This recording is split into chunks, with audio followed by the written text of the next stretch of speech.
Hey, good morning. Welcome to Yeshiva YouTube. Today we're finishing the 19th parak of Masechah Shabbos, Daily Double, Mishnah Yomi, Mishnah Hay and Mishnah Vav. Mishnah Hay says, Kata nimo l'shmona l'tisha l'asar l'chadasar u'l'shnei asar lo pachos v'lo yoser.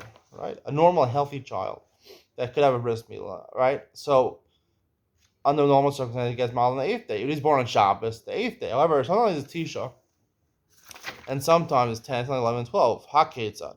The Mishnah explains, Kedar Kol Shmona, a normal baby. He's born on Wednesday. The next Wednesday gets his bris. Born on Shabbos, next Shabbos. No, the Ben Hashmashas. However, if he's born Ben Hashmashas on Motzei Shabbos, right?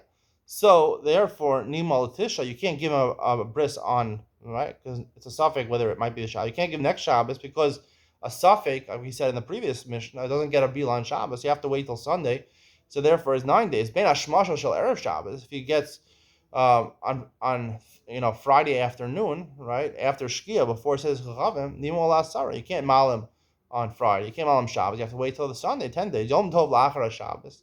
Again, if he's born on Erev Shabbos and Yom Tov falls out on Sunday, Nimo Lachar. You can't give him Mila Shalom Zman on Yom Tov also. So therefore, you have to wait till Monday. Shnei Yom Tov Mishal Rosh Hashanah.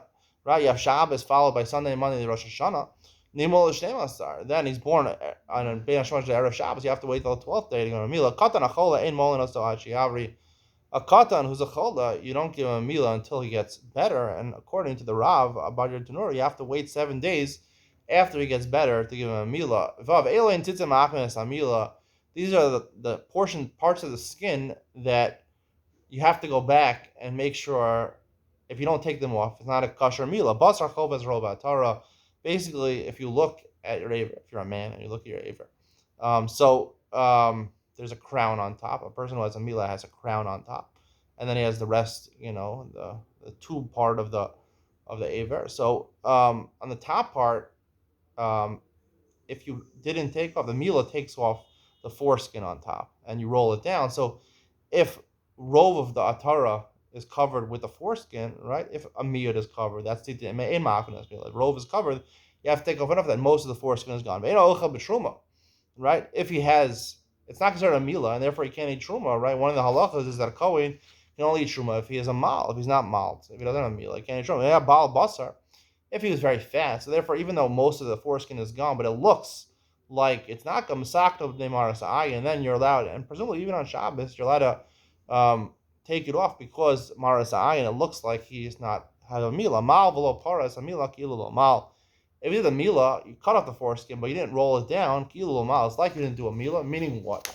It's regarding hilchas Shabbos. Meaning, like the Gemara says, if you cut off a little bit of the foreskin. Most of the foreskin is not gone. You have to take it off. Similarly, you did mila and priya. So therefore, if I did mila and I removed my hand, then I realized I didn't do priya. I can go back and do priya on Shabbos. That's not considered to be, even if I might draw blood again, because the mila is not completed until you have the priya.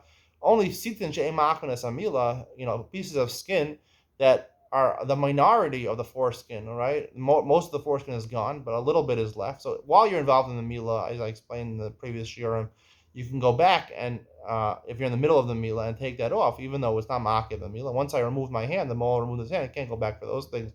But for the priya, which is an integral part, the priya and the mitzitza and the mila, those are integral parts of the mila, he could go back on Shabbos. However, I will explain to you an iyam mitzi on the difference between mila and priya. There is a very big nafkamina between the mila and priya. I'll talk about iyam mitzi coming up next.